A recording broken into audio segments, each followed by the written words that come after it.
যুবক, তোমাদেরকেও বলি, তুমি নষ্ট হয়ে গেলে শেষ পর্যন্ত মনে রাখো, তোমার জন্য কেউ থামবে না।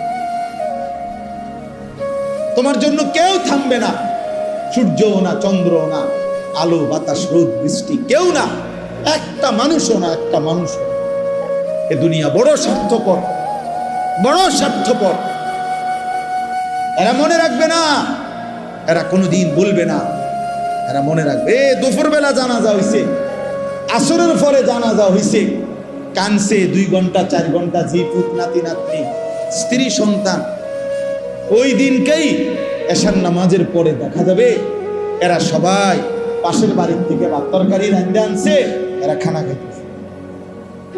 এরা গোশত খায়, মাছ খায়, ডাল খায়, সবই খাইতেছে এরা। এরা না কানছে অনেক, ওই কানছে আর কি। এই জন্য আমি নিজেকে বরবাদ করে, আমার কবর, আমার আখিরাতকে নষ্ট করে, আমি আমার স্ত্রী সন্তানকে হারাম খাওয়াইতে হবে, খোদার কসম এটা কোনো মুমিন করতে পারে না।